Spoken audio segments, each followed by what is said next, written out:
Yes, people. Weighing in with Ekow the Engine Essuman, the British, Commonwealth and IBF European Welterweight champion.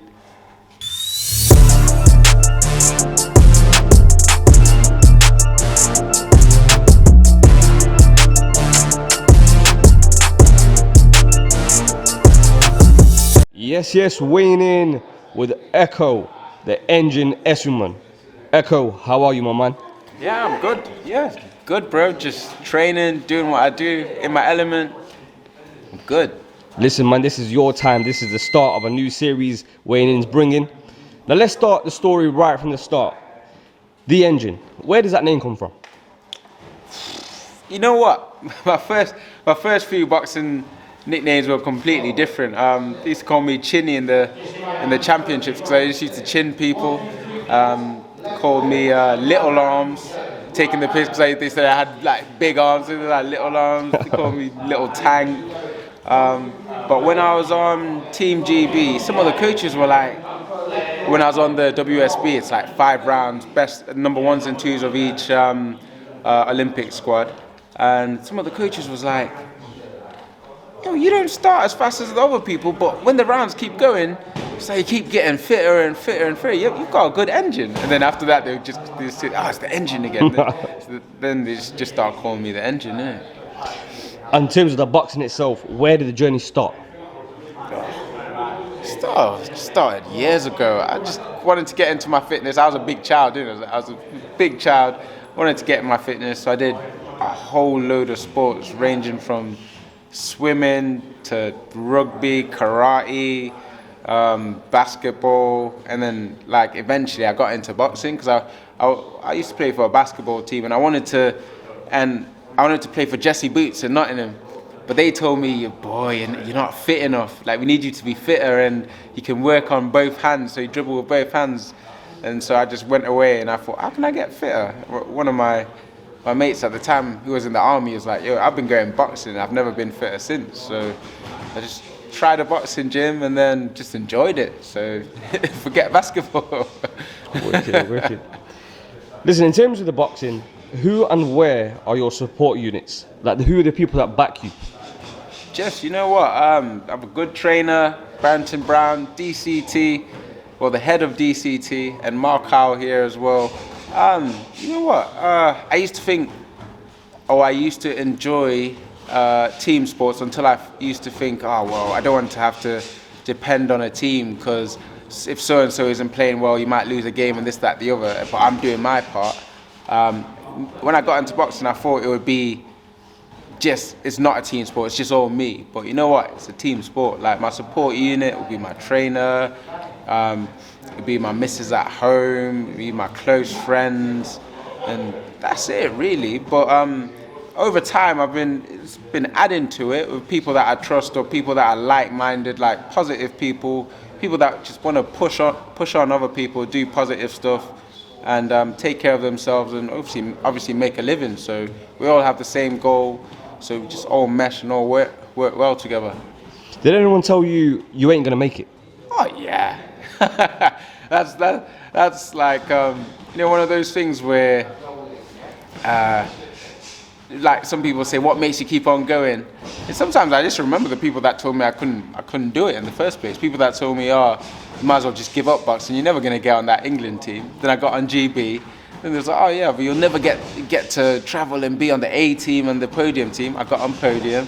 And then people used to be like, oh, well, you didn't win the ABAs and this and that, so how are you going to do well as a pro? Well, I'm British champion now, IBF European, and going to take over the world.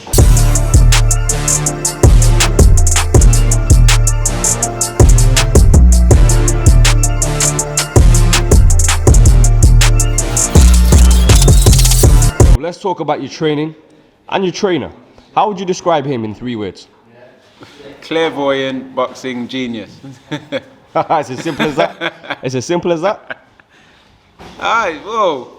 Let me put it like this. I could be in the middle, in like 7th round of a 12-round match. Match has been going, maybe back and forth a little bit. I get to the corner and he'll say something like, well, I want you to do this round. Throw your jab, lean back, throw an uppercut, then throw a big left hook.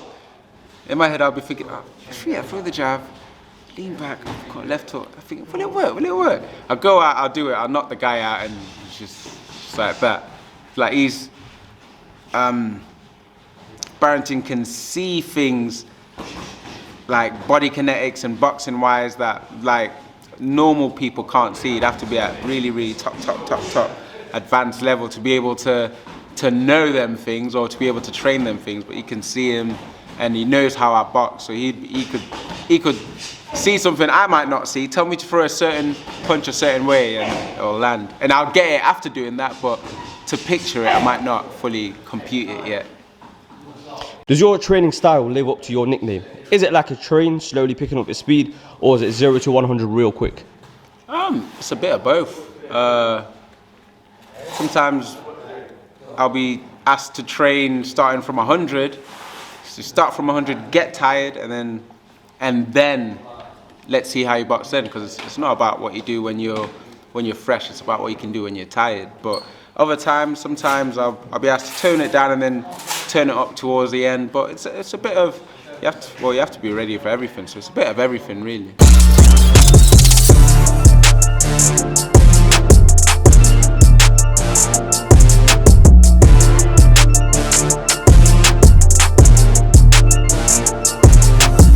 Now you demolished Chris Jenkins. Let's have it right.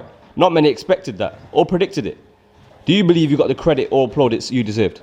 Well, I got a bit of the credit for it. I mean, I went out there, I boxed him. I had to box him carefully because he cuts easily. So the first few rounds, we didn't want him to cut and then it go to decision and him get it on point. So I had to box a certain way, make sure he didn't try and run off with the points, because we knew he's a good boxer. He's known for his boxing brain. But obviously, did what I had to do for the first 4 rounds. Then Dan, my trainer, told me, all right, now put it on him, do what you do. And then I put it on him a little bit, then a bit more, and then I just thought, I'm just gonna go for it, and then just got him out of there. But do you think you got the plaudits that you deserved from the media, from other boxers? From the media a little bit. Like, there was a few headlines going around like, no one does that to Jenkins and this, that, the other.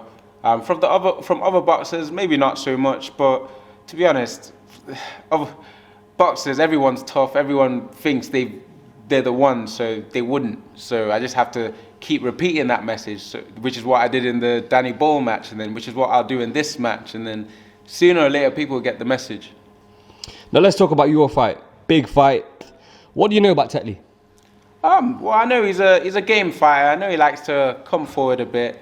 I know a few of his weaknesses as well, and we've been working on them. So I'm just gonna flip the script on him and expose and exploit his weaknesses.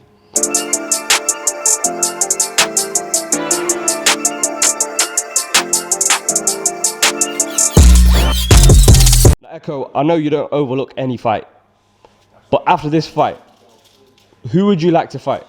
Marku, Conor Ben, anybody else in the pipeline? You know what?